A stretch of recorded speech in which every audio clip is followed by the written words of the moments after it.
How we doing, my Pro Design Builder family? I'm Sam, also known as the Pro Design Builder, and in this video, I'm going to be sharing with you the 5 business systems that work at scale, right? And you're going to see why it's really important for me to kind of share some of this in-depth information about some of the stuff that I have going on in the background that has allowed me to see business operation at a high level, right? So if you don't, I'm Sam, also known as the Pro Design Builder. This group is specifically for real estate investors who want to make a leap into new development and they don't know where to start. I'm going to be your guide, right? And I'll tell you a little bit about my backstory, right? So I first got into real estate almost by accident.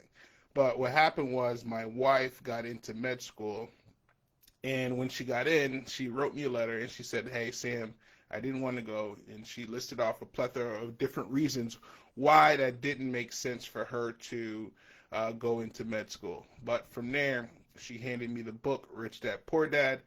I consumed it. I loved it. I was drawn to it. And from there, I really kind of started on my quest of trying to figure this out. But it all starts with the vision. And from there, I went to a seminar, learned a lot, and then I started taking massive action. I was green as a real estate investor, as a wholesaler, because I didn't have any money.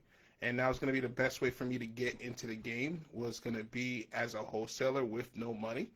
And so I had a buddy named Mike that worked at the title company, and he was going to make sure that the title work and the contract work was where it needed to be for me to take my next step. So I would call Mike, "Hey, I got this guy, he's saying this." He'd say, "Sam, don't put zero on the escrow line.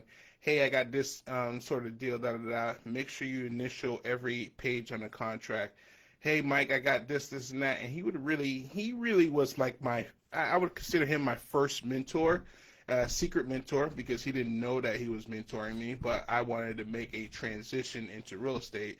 So he was a very, very big help for me in kind of understanding the language, the lay of the land. All right. So I'm going to talk about today who helped me with my business operating system. And it's going to be very important for you to have a great business operating system that's going to allow you to have a pulse on your entire business, right?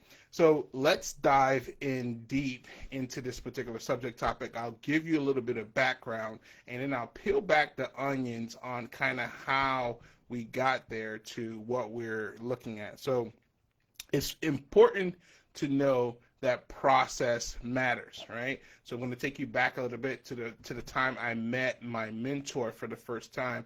I had met him online, and first I'm not gonna lie to you.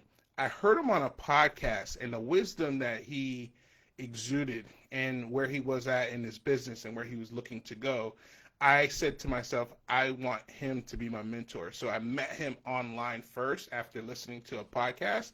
And then from there, I went to a conference where I met up with him. And then the first night, he told me something that really changed my thought process on how I was looking at it.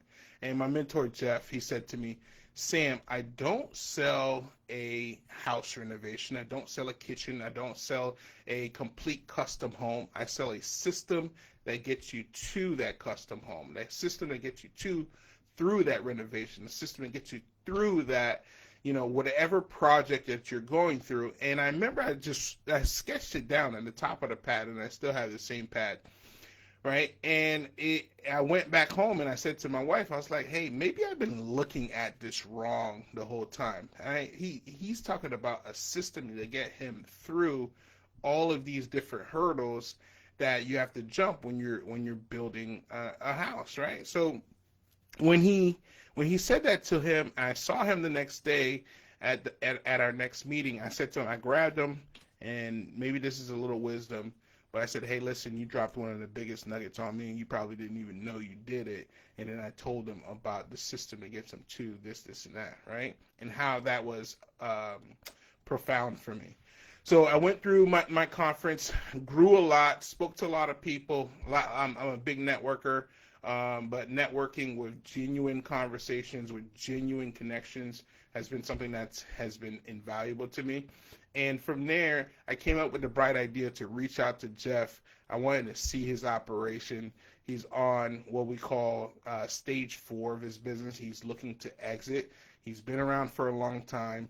He's doing 8 figures in his business, but I wanted to sit inside of his machine so I could see how it operates at scale, right? And that was very important for me to do. So for 3 days, I sat with Jeff, and I sat in every meeting. I sat every client interaction. I sat with every employee interaction. I sat through a raise. I sat through emergency meetings. I sat through all of these things. And all I did was I just took notes, right? And I feel strongly about having the right mentor and having the right people around you to help kind of guide you. And I feel like I'm uniquely equipped in that way because of my certain types of experiences. And I'm going to continue to elaborate because it's going to get better, right? So I sat down for 3 days, took a bunch of notes, and one of the things that he hit me with that I wasn't even privy to at the time, which sounds crazy, was SOPs. And I never even heard SOPs before. He said he had a SOP for every step of his business, right? Every interaction, someone could quick reference in his team and know and understand what's the next step in the business or what's the next step that I need to be approaching. And I'd never really even seen that before. And then that's where it really started to be a deep dive for me, right? I read the book Checklist Manifesto, right? Which is about a doctor that when they instituted checklists into their operating system, then their death rates went to 0. Their infection rates went to 0. Whereas before, they knew the processes and they knew the things that they needed to do, and they would do it, and then certain little things would happen, and an infection happened, and a death would happen, etc. So I feel very strongly about having the right checklist and really mapping out your whole business. So when we dive into the operating systems that really work at scale, you're going to see why it's important to have those for your team, for the business that you're going to be building as an investor, right? So after meeting Jeff, one of the things that I've always valued myself on is, and I would tell clients all this time when I was building for them, is I'm a professional problem solver. All right, and what that meant for them and for me is I am going to solve the problem in a professional manner, and I'm going to really tell you the different thought processes that got me to why this is the best decision for you, right? So if there is a change in the scope and the price has to go up, I have to explain those things, those triggers that is going to affect their price and why this is going to be the only move that makes the most sense for us to move forward. So I got very accustomed to solving problems with clients at a very high level. And so one of the things that I'm currently doing is I've had the opportunity, and there's a big baby boomer move that's happening right now, right? So a very successful concrete restoration contractor reached out to me a couple years ago, and he said, Sam, hey, listen, I'm considering making a move. I don't want to work as much, and I need somebody to take over the business, right? The business has been around a long time. There's over 130 people in the field. It makes millions of dollars a year. So for me, looking at this particular opportunity is more of a legacy play for me, and I'm not sure exactly if this is the right move, and I'll explain to you why, right? So like most businesses, as the entrepreneur, you stitch certain aspects of the business together that makes the most sense and works for you. And especially as a contractor, a lot of these pieces are often attached to the individual, which makes selling a construction business damn near impossible, right? It's not impossible. People do it all the time, but the percentage of businesses that sell that are contracting businesses are very low. So, me looking at this opportunity, me also understanding that this is not really a business that someone could sell. I decided to get my feet wet and work underneath this company to really see if and examine if this is the move, right? So there's reasons why that's important, right? That's important for one, if I'm going to make it a commitment and also take out a loan or do some seller financing, I need to be sure that this is going to be the right move for me. So spending this amount of time with this organization has been invaluable to me, and there are some gaps in their operating system, and I'm going to kind of break some of that down for you, right? So one of the things years ago I started operating through is what's called EOS, right, which is called the Entrepreneur Operating System, right? And it's a formula that breaks apart each aspect of your business, whether it's operation, whether it's marketing, whether it's the trades, whether it's design, and it breaks down all aspects of your business. And because I have that background, I'm able to see through that lens where are the gaps in the business, right? So one of the things that for me doesn't really make sense for as large of a company that it is they don't have a normal meeting cadence. Yes, we kind of meet in the morning with the owner and discuss different things that we got to get done, but that's not actually a formal meeting where there is a specific agenda that moves the ball forward, right? And in EOS is very specific. You have your quarterly rocks, you have your yearly goal, you have your 3-year outlook, and you have your 10-year plan, right? It's really mapped out for you. And what you're doing in EOS is you're focusing on the rocks that's going to move the ball and move the needle for your business, right? So you can see how this is going to be very effective. So they don't have a normal meeting cadence, so there's some disjointedness between what happens in the field and what happens in the office. I'm a bridge between the two, whereas I marry the office and the details, right? And we just make sure that the company is operating at a very profitable level, right? So then that's the first flaw there, right? Then it comes down to core values, right? Any well-oiled machine or any well-running business, everybody knows and understands what the core values are of that business, right? Now everybody can get behind that business and really row it forward. So it's very important. That's one of the things that we do is set the core values of your business, right? And make sure that everybody that's in that business truly knows and understands that core value so they could row the same way. That's why it's important, right? So in this concrete restoration company, if I asked anybody what are the core values, they'd probably just tell you making money, right? And doing great work, right? And the business is a great business. It does great work.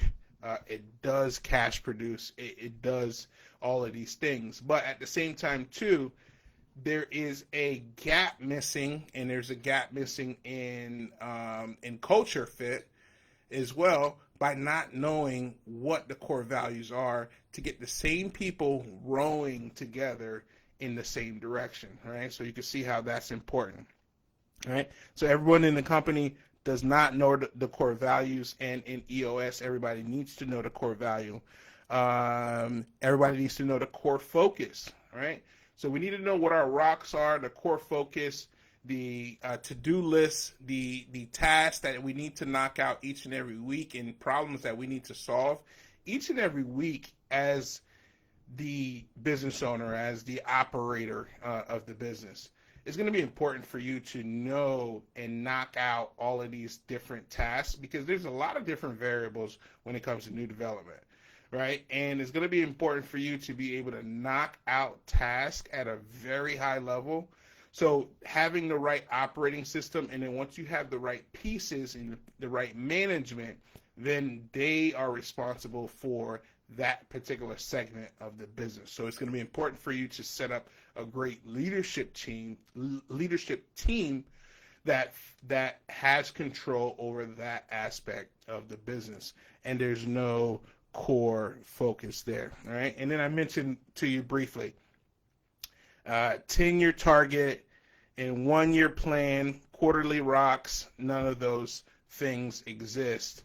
So not everybody is on the same page. So one of the things that I would instantly institute in this opportunity is the EOS operating system and the meeting cadence, which for me would give me the pulse and give me the cadence of such a large business, right? When you are managing hundreds of people in a business, it's going to be important for you to have a true pulse on every aspect of the business without you trying to do it, right? So that's going to be very important. So, and then also too, I talked about the importance of SOPs when I met with my my mentor, right? There's no written SOPs. Maybe because there's been people that are part of the business and been part of the business for 15, 16 years and stuff like that. So he hasn't had to put together SOPs for every aspect of the business. But you could see how if there is a downfall in somebody or somebody goes down, how this could create a big void in the business, right? Having these documented SOPs down so everybody knows what their jobs are, and also for you to know that this thing got done, is going to be important for you as an operator to creating the right operating business, right? So why are SOPs important? It allows everybody to be on the same page. It allows people to know what is missing, what has been done, what hasn't been done. And it also allows people to get involved at a glance, even though they may not have the full experience. I'll give you an experience right now. So the operations manager currently in the business holds or wears multiple hats, right? And because he wears multiple hats, and one of it is billing, and then one of it is estimating and stuff like that, he just went down recently, and because he's went down and there's nobody else to do the billing hasn't gotten done for the business, right? In probably close to a month, right? Now we're talking about like $500,000 a client owes, or $250,000 here, and other projects that has tens of thousands of dollars out. Now, cash flow is king in any construction type of project, and because the cash flow could now get squished, it will affect how the business functions and runs, right? Whereas if you had multiple people that could look at the SOP, could try to understand parts of the business and move the business forward, they would be in a very good spot, right? So I'm giving you some very vivid examples of why business operations is very important, right? I swear by them. I run my business on EOS to make sure that we're moving the ball down the court, right? And for you as the investor that's going to be now jumping into new development, it's going to be important for you to have the right operating system so you can move the ball forward at scale, right? You don't need to do this twice, right? I have a life principle, right? Don't make the same mistake twice, right? What that means is make the mistake, learn, correct from it, and then that way that problem never comes up again. And I've operated like that for majority of my adult life, because when I was a kid, I was a knucklehead, and I didn't learn from my mistakes the first time. So after time and wisdom and learning from my mistakes, I realized how and why it was so important to put those type of principles into play. Right? So if you haven't already, hit like and subscribe to this video if you found value. If you have any questions pertaining to this subject topic, feel free to reach out to me. I'll be happy to help you out. And outside of that, have a great day.